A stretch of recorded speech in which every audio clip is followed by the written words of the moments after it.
Bienvenidos al canal. Hoy vamos a hablar acerca de la evolución del tamaño de las células fotovoltaicas. Desde hace relativamente poco, desde hace aproximadamente 2 años, los fabricantes cada vez más apuestan por células de mayor tamaño. Algunos fabricantes apuestan por un tipo de célula en concreto, otros por otra, así que a día de hoy, a fecha de 2022, encontramos en el mercado paneles de características, especificaciones muy diferentes entre diferentes fabricantes, incluso también tamaño. Como podéis ver aquí en estas imágenes, podéis comprobar que tenemos varios paneles, todos ellos de diferente tamaño. Así que, como os digo, en este vídeo vamos a intentar analizar la evolución del tamaño de las células fotovoltaicas para comprender estas diferencias tan significativas que tenemos a fecha de 2022 en el mercado en cuanto a diferencias de unos paneles fotovoltaicos y otros que, como os digo, hay ahora mismo en el mercado.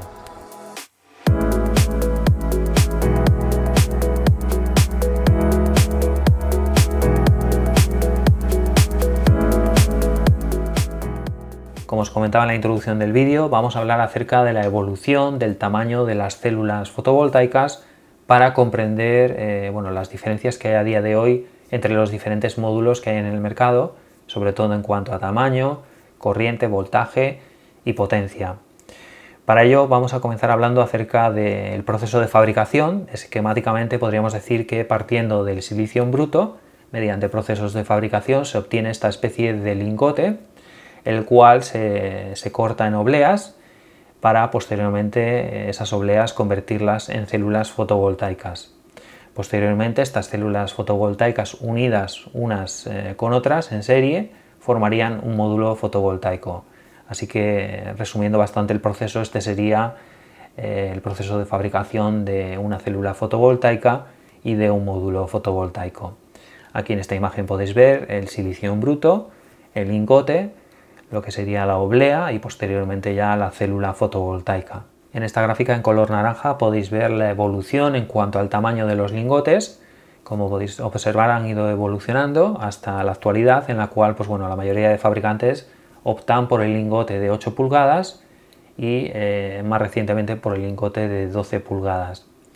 Partiendo del lingote de 8 pulgadas podéis observar cómo los fabricantes han ido intentando optimizar y utilizar toda la superficie del lingote, han ido cambiando los tamaños hasta este formato de 182 que llama la atención porque sobre todo las esquinas están muy recortadas, están en formato chaflán, y esto es debido a que el lingote es circular, así que no podemos formar ese cuadrado si queremos aprovechar toda la superficie, así que todas esas esquinas están recortadas. En el formato de 12 pulgadas podéis observar cómo es totalmente cuadrado, el de 210 milímetros, y esto sería un poco la tendencia de los fabricantes siempre hacia las células más grandes. En esta otra gráfica podemos ver cómo en la actualidad las células que más se utilizan serían las de 158, también denominada G1, la de 166 M6, la de 182 M10, y la más actual y la más grande sería la de 210 milímetros, que sería la G12. Estas serían las células que más se utilizan en la actualidad. Es importante señalar que el tamaño de la célula está directamente relacionado con la corriente que nos puede dar, así que podríamos decir que la corriente de cortocircuito de un módulo fotovoltaico es proporcional al tamaño de la célula.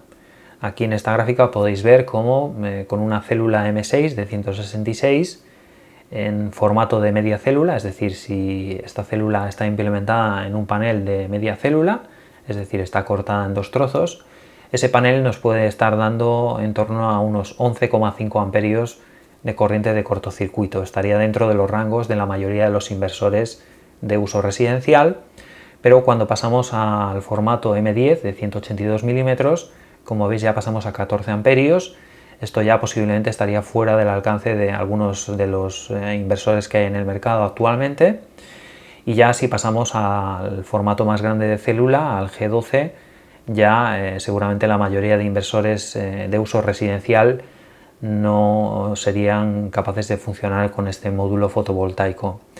Por eso algunos fabricantes, como por ejemplo Trina, que apuesta por la célula G12, lo que hace directamente es cortar la célula en 3 trozos para conseguir 12,4 amperios aproximadamente de corriente, con lo cual ya sería compatible con la mayoría de los inversores fotovoltaicos que hay en el mercado para uso residencial. Una vez que hemos visto la evolución en cuanto al tamaño de las células, vamos a pasar a ver unos ejemplos en función de la célula que utiliza el fabricante, para que veáis un poco las diferencias entre los diferentes paneles dependiendo de la célula que se utiliza.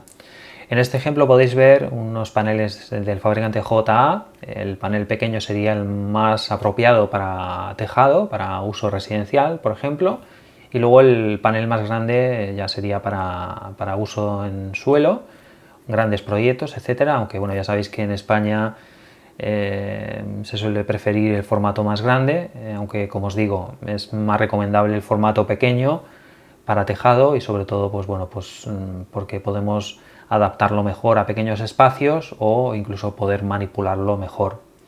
Estos serían los dos formatos que por ejemplo tiene este fabricante JA. Con esta célula de G1 de 158 milímetros podéis ver cómo con el formato pequeño podemos llegar a 345 vatios y el formato grande podríamos sobrepasar los 400 vatios perfectamente. El tamaño podéis ver que es bastante contenido y la corriente entraría dentro de los parámetros de cualquier inversor que hay ahora mismo en el mercado. Cuando pasamos a módulos formados por células M6 de 166 milímetros podéis comprobar cómo se consigue mayor potencia de salida. Hemos pasado a ganar unos vatios respecto a los módulos con célula más pequeña, pero a costa también un poco de que hemos aumentado el tamaño de los módulos. Podéis ver cómo aumentan unos centímetros estos módulos y bueno, pues en cuanto a la corriente de cortocircuito estaríamos dentro de los márgenes de la mayoría de los inversores que hay en el mercado. Sin embargo, cuando pasamos a la célula M10 podéis comprobar cómo también ganamos mucha potencia a costa también de que los paneles son más grandes y bueno, tendríamos que tener en consideración la corriente de cortocircuito, que ya se aproximaría a los 14 amperios y podría ya estar fuera de, bueno, de los rangos de funcionamiento de muchos de los inversores que hay en el mercado. Otra consideración importante sería en el panel pequeño de 108 celdas.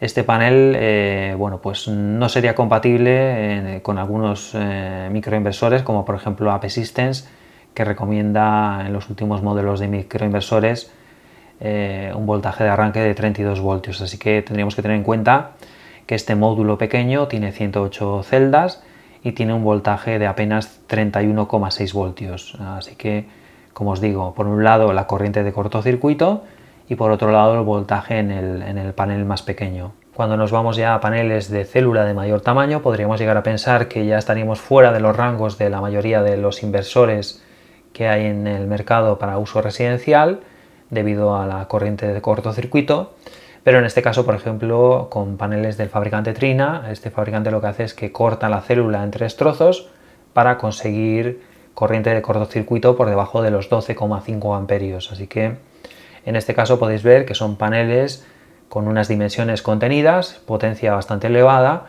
y la corriente de cortocircuito estaría dentro de los rangos que aceptan la mayoría de inversores que hay ahora mismo en el mercado. Por otro lado, también tenemos algunos fabricantes que siguen apostando por la célula M4, es más pequeña y bueno, pues suelen ser fabricantes que tienen gamas de producto de altas prestaciones, alta eficiencia, como puede ser LG, SunPower, etcétera. Y podéis comprobar cómo, bueno, con este tipo de célula y con unas tecnologías que aplican, pues pueden conseguir eficiencias muy altas para tener paneles de un tamaño más o menos contenido. En esta gráfica podéis ver la evolución en cuanto al tamaño de las células. Podéis ver cómo en 2018-2019 la prácticamente totalidad de los módulos que había en el mercado llevaban célula de 156. Eso hacía que, bueno, pues casi todos los módulos que había en el mercado tenían las mismas especificaciones, dado que tenían la misma célula y el mismo número de células, así que hacía que hubiesen muy pocas diferencias entre los diferentes módulos que había en el mercado. A partir del 2020 ya veis que entra con mucha fuerza la célula de 158, en 2021 entra con mucha fuerza con un 43% la célula M6 y en la actualidad pues bueno, podéis ver cómo se divide todo bastante, lo que hace que bueno, tengamos en el mercado amplia variedad de paneles, diferentes tamaños de célula, y eso hace que tengamos paneles con especificaciones muy diferentes. Así que bueno, este sería un pequeño resumen en cuanto a la evolución del tamaño de las células. Es un tema muy apasionante que tiene cierta importancia, pero que lógicamente no es el factor fundamental a la hora de decidir para comprar un panel u otro, sino que bueno, más bien para poder comparar paneles, pues bueno, tendríamos que utilizar el factor de la eficiencia. Si queremos comprar un panel, pues bueno, tendríamos que tener en cuenta el voltaje, la corriente que se adapte al inversor o al regulador de carga que vamos a conectar. Tenemos que tener en cuenta el tamaño, lógicamente, para que se adapte a la superficie. Y a la hora de comparar, como os digo, siempre tener en cuenta la eficiencia, que sí que es un parámetro que nos permite comparar entre diferentes fabricantes, diferentes tecnologías, incluso diferentes tamaños de paneles. Así que nada, espero que os haya parecido interesante.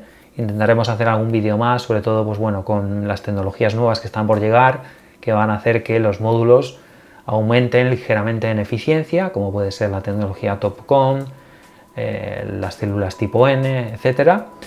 Y nada más, espero que os haya parecido interesante y hasta la próxima.